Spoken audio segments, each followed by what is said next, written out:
So let's talk about setting goals, and I also want to tie it to personal development, and you'll see how I'm going to do it as I progress here. Setting goals. We need to take a look into the future. There are 4 things to consider in terms of attitude. One is how you feel about the past. Best advice I can give you on that is treat the past as a school. Let it teach you the mistakes you've made, the things that went wrong, the things that didn't work. Don't use the past as a burden to carry, and don't use the past as a club to beat yourself to death. Past losses, past failures, past mistakes. But let the past be a school. Tough school maybe. We've all been through some tough stuff. So if you feel good about the past, draw from it for experience and let it teach you. Then next is how you feel about the future. We've got to have the future well designed. The future is called the promise. And here's what we teach in our leadership series. The promise of the future can be an awesome force for your own future. The promise of the future, designing the future. There's 2 ways to face the future. One is with apprehension, and the other is with anticipation. I promise you, in my travels around the world, most people face the future with apprehension. And here's why. They don't have it well designed. They've sort of left that up to someone else to fix. But here's the best way to face the future, with anticipation.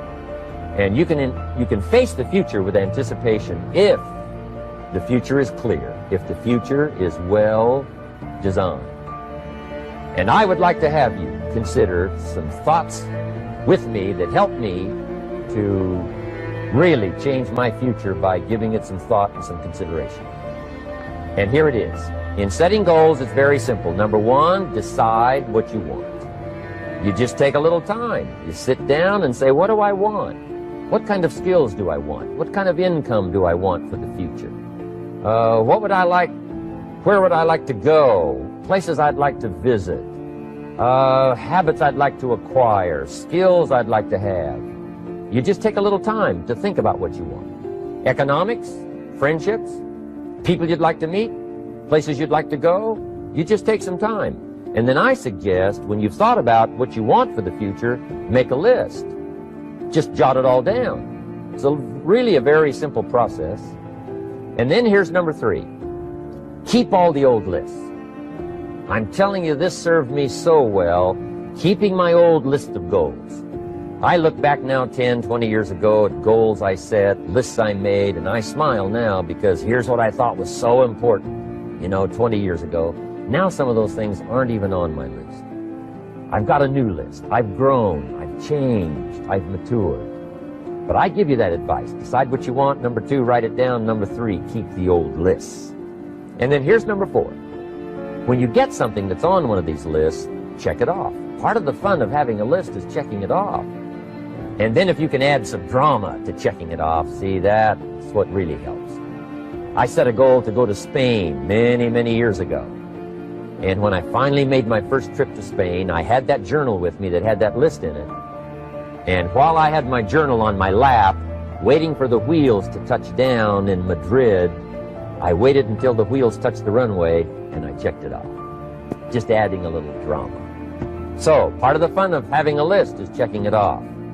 Now, here's what's important about the lists and designing your future. If the future gets clear, the price gets easy. Because you got to remember, for every promise, there's a price to pay. Everybody's got to pay the price. Everybody's got to do the deal. Everybody's got to do the disciplines. Everybody has to pay. But here's what I've discovered. If the promise is clear and powerful, the price is easy to pay. The price is some classes. The price is a few books. The price is a few disciplines. The price is finding something that'll make your life better, make you grow, make you change, make you develop. So the first part of the key is to design the promise. Then, what is the price to pay? I'm telling you, the price will be easy. Anybody in my audience can pay, no matter where you are, where you come from. Color doesn't matter, religion doesn't matter, where you grew up doesn't matter, circumstances don't matter. I'm telling you, if you'll make the promise of the future clear for yourself, the things you want, the places you want to go, the things you want to have, the person you want to become, the skills you want, the homes you want, the future you want, the friends you want, all of the values of life that you could possibly want. If you'll make that clear, make those lists, and be serious about it, I promise you it's an easy price to pay. Anybody can pay it. And the best advice I can give you is, if I can do it, you can do it. Farm boy from Idaho, raised in obscurity, I changed my life, turned it upside down, turned it all around, found economics, found future, found promise, and if I can do it, you can do it. So, start setting your goals and see if you can't get a better excitement going for the things you want to accomplish for the future. Now here's my third subject, and that's called financial independence. Oh, by the way, before I get to financial independence, let me cover one more point.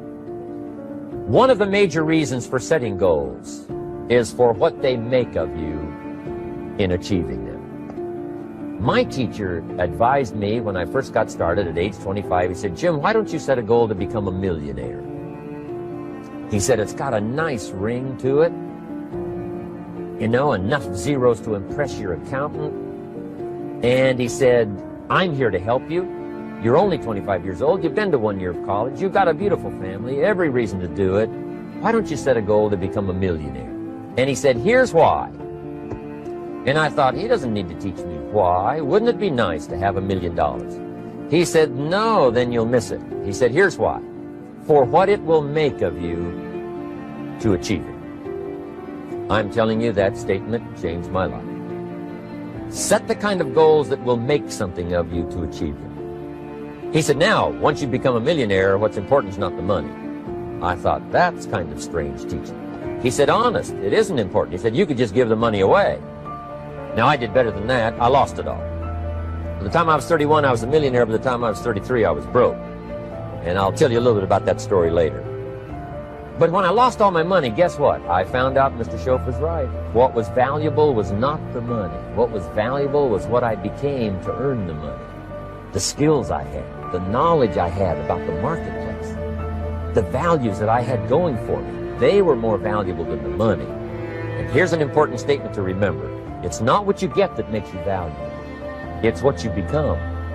So part of the key here is to set the kind of goals that will make something of you. Don't set them too low so that you don't have to grow and you don't have to read and you don't have to try and you don't have to stretch. Don't set them too low. And then don't sell out. Don't go for something that's going to cost you your virtue or cost you your values or sell out your principles.